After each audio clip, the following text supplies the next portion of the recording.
Hey guys, Assalamualaikum. It's me Nina and welcome back to Nina Story. Kalau Nina sebut je Korea Utara, kita dah tahu dah negara tu dia punya streak dan kejam tu macam mana. Dia memang kontrol rakyat dia 100% dan semua rakyat dia kena ikut cakap pemerintah dia. Kalau rakyat dia buat salah kecil je, satu keturunan ni kena penjara. Even dia punya menteri, kalau buat kerja tak betul pun akan ditembak sampai mati macam tu je. Kalau rakyat sendiri pun dah kena kakau, apatah lagi orang asing yang pergi ke sana buat hal. Korang bayangkanlah macam mana nasib diorang tu. Dulu ni ada satu kes tentang seorang pelajar Amerika ni yang datang melancong ke Korea Utara. Lepas tu dia pergi curi pula poster propaganda dekat situ dan akhirnya dia kena tangkap, dipukul sampai koma. Lepas tu bila dia berjaya dibawa balik ke Amerika, dia bukan balik dalam keadaan sihat guys, dalam keadaan koma, and then beberapa hari kemudian dia mati tanpa sempat menceritakan apa yang dah terjadi sebenarnya dekat dia. So Nina tak nak spill detail panjang-panjang dekat intro ni. So kalau korang nak tahu macam mana full story dia, macam biasalah korang kena tengok video Nina sampai habis. And so without wasting any time, let's get started.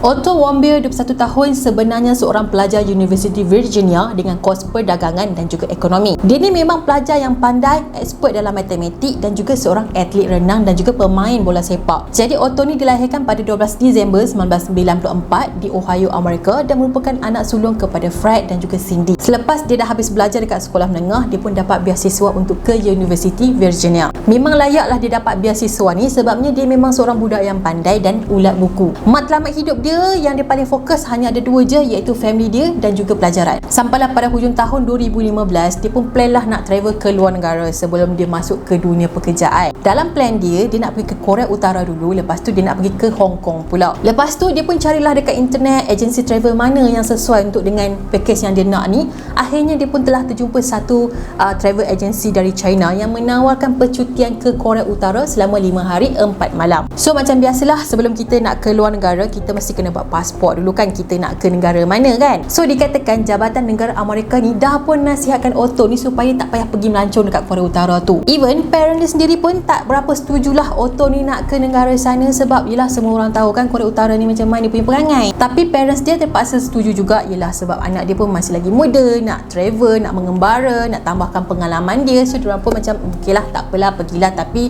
please take care of yourself. So maybe ini adalah chance yang anak diorang ada untuk capai apa yang dia nak. Tapi itulah pilihan Otto ni nak ke Korea Utara ni adalah satu pilihan yang sangat-sangat salah sebab akhirnya hidup dia ni berakhir dengan tragis dan tragedi. So hujung bulan Disember 2015 tu, Otto ni pun ke airport lah dan naik flight menuju ke Pyongyang, Korea Utara. Bila dia sampai je dekat sana, handphone dan juga kamera Otto ni telah dirampas oleh pihak berkuasa sana sebab benda-benda tu dianggap menggugat keamanan negara Korea Utara. Bukan Otto seorang je kena, tapi pelancong lain yang satu tim dengan Otto ni pun kena rampas juga barang-barang elektronik dorang ni. Selepas barang-barang elektronik dorang diambil, barulah dorang ni dibenarkan untuk masuk ke dalam negara Korea Utara. So semasa melancong dekat sini, Otto telah ditempatkan dengan seorang lagi pelancong British yang satu tim jugalah dengan dia yang bernama Danny Grattan. Awal-awal dorang kenal, dorang memang dah boleh bonding dengan baik sebabnya Otto ni adalah seorang yang peramah dan mudah bergaul. So dorang pun telah ditempatkan di sebuah hotel yang bernama Alcatraz of Fun. Hotel ni terletak di luar kawasan tanah besar dan dia berada di sebuah pulau, dan dekat sini ada restoran, bar, sauna,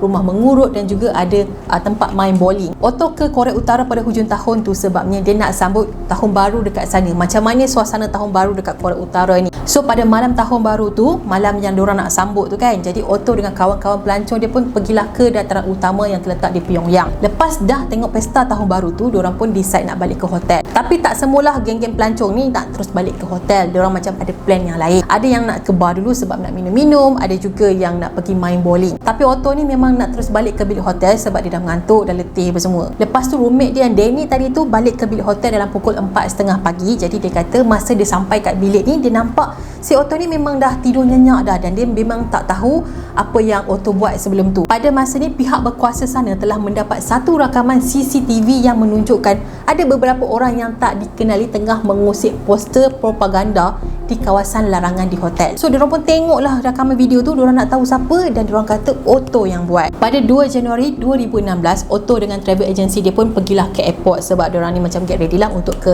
Hong Kong pula untuk naik next flight. Masa dekat kawasan immigration ni, Otto telah ditegur oleh seseorang dan kemudian dia telah ditahan dan dibawa keluar dari situ. Tapi pada masa tu Otto ni masih lagi relax dan dia siap buat lawak lagi dengan Danny. Dia kata okey, tak apa, mungkin lepas ni kita mungkin dah tak akan jumpa lagi dah. Dan gurauan dia tu memang betul, sebabnya lepas tu diorang berdua tak pernah lagi berjumpa buat selama-lamanya. Manakala kat Amerika pula, parents si Otto ni memang tak tahu apa yang terjadi dekat anak kesayangan diorang. Sepatutnya anak diorang ni travel tak lama mana pun, tapi diorang tak tahu khabar langsung tentang anak diorang. Sampailah hujung bulan Januari tu, barulah kerajaan Korea Utara ni umumkan, beritahu ataupun mengesahkan kepada kedutaan Amerika yang diorang telah menangkap Otto. Sebulan kemudian, pihak berkuasa sana telah merakam percakapan Otto tentang perbuatan jenayah dia yang telah mencuri poster propaganda. So dalam video tu, Otto cakap yang dia minta maaf atas perbuatan dia dan dia juga berharap yang dia diberi pengampunan. Lepas tu dia juga telah memohon bantuan untuk sesiapa saja menyelamatkan nyawa dia. Sebabnya Otto ni tahu yang dia memang tak selamat kat Korea Utara dan bila-bila masa je dia boleh kena bunuh. Dalam video tu memang boleh nampaklah Otto ni nangis dan dia kata dia curi poster tu sebagai trofi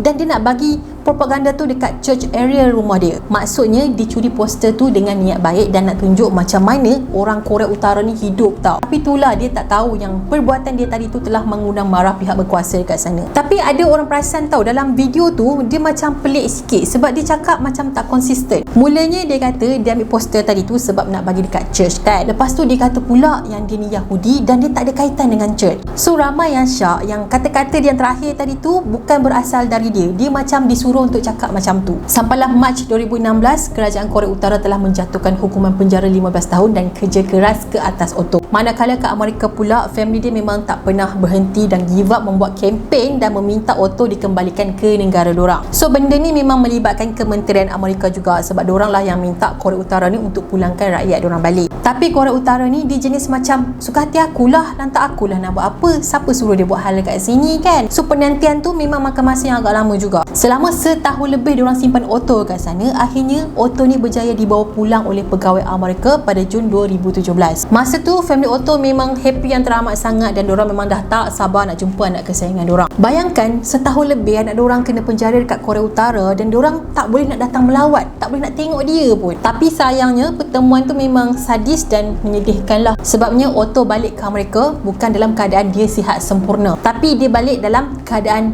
dia koma dan kepala dia dibotakkan. Doktor yang jaga Otto ni kata yang otak Otto ni sebenarnya dah rosak. Dia sedar cuma dia tak boleh nak respons. Dia boleh buka mata, kedip mata tapi dia tak boleh cakap. Otto juga telah disahkan pekak dan bisu. Lepas tu kaki dan tangan dia dah pun cacat dan ada parut yang besar dekat kaki dia. Kalau ikut cerita nurse yang jaga Otto dekat Korea Utara, dia kata yang Otto ni koma pada bulan Mac 2016. So dia koma sehari selepas hari perbicaraan dia dan dia pun tak pernah pergi dan sampai ke kem buruh. Lepas tu bila pihak Kementerian Amerika minta penjelasan Korea Utara pasal ni, Korea Utara tak pernah mengaku salah tau. Diorang kata yang diorang tak buat apa-apa pun dekat dia ataupun buat benda yang teruk dekat dia. Diorang kata yang Otto ni alahan dengan ubat dan that's why lah dia koma dan jadi macam tu. Lagipun diorang dah jaga dia dengan baik dekat hospital dan sepatutnya diorang tak boleh tunjuk belas ihsan tu kepada penjenayah macam Otto. Sebab Otto ni dianggap macam musuh negara tau sebab dia cuba curi poster propaganda. Memang Korea Utara ni nafikan segala tomahan ke atas diorang dan diorang cakap yang diorang ni dah cukup baik jaga Otto. Dah lah Otto tu pergi negara diorang buat hal, lepas tu sakit diorang jaga lagi, and then tiba-tiba kena tuduh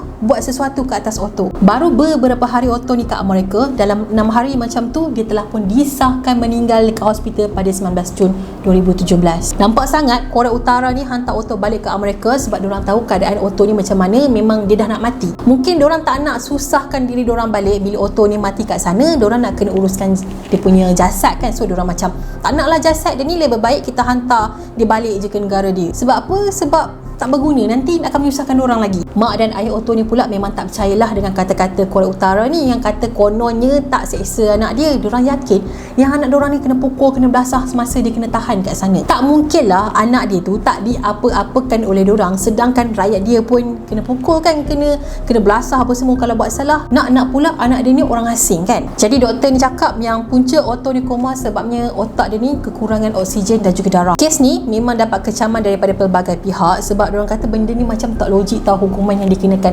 Korea Utara ke atas Otto. Dia cuma curi sekeping kertas je tapi dia dihukum sampai macam tu sekali. Padahal Korea Utara ni dia boleh bagi je kertas tu, ataupun kalau Otto tu nak sangat minta je si Otto tu bayar. Tapi diorang percaya kenapa Korea Utara ni buat macam tu kat Otto, sebab macam diorang nak takutkan orang Amerika tau. Diorang nak tunjuk yang diorang ni ada power dan jangan nak cari pasal dengan kami. Tapi ada yang rasa Otto tu memang layak dapat hukuman sebab siapa suruh dia cari pasal dulu. Dah tahu negara Korea tu macam mana punya perangai, nak juga cari pasal, tak boleh nak behave. So kalau korang macam mana pula? Korang rasa adil ke dengan hukuman yang dikenakan ke atas Otto sampai macam tu sekali? Sebenarnya ni bukan kali pertama Amerika ni buat hal dekat Korea Utara, dah pernah ada beberapa kes. Antaranya pada tahun 2014 dulu, ada seorang guru ni berusia 24 tahun bernama Miller datang ke Korea Utara. So dia ditangkap atas alasan mengintip Korea Utara dengan membuat lawatan ke negara dorang ni pada April 2014. Dia masuk ke situ sebab dia nak explore negara dorang dan nak tahulah ataupun nak siasat keadaan negara tu macam mana. Lepas tu dia telah dijatuhkan hukuman penjara selama 6 tahun dengan membuat kerja keras. Selepas dia dibebaskan, dia pun ceritalah pengalaman dia dekat sana, apa yang dia dah kena buat. Dia cerita dia banyak menghabiskan masa membersihkan ladang, lepas tu angkat batu dan juga mengeluarkan rumpat. Lepas tu dia akan dikurung di sebuah kawasan yang dikawal dengan sangat ketat. Lepas tu ada kes yang lain pula pada tahun 2009, ada 2 orang wartawan ni telah ditangkap semasa masuk ke Korea Utara tanpa izin. Masa ni 2 wartawan ni tengah membuat dokumentari tentang kemanusiaan yang tinggal di sempadan Korea Utara dan China. Masa diorang tengah cross border tu, tiba-tiba diorang ni kena tahan dengan pihak berkuasa. Diorang pun cakap lah yang diorang masuk ke border Korea Utara ni tak sampai seminit pun, dan diorang nak patah balik ke negara China balik,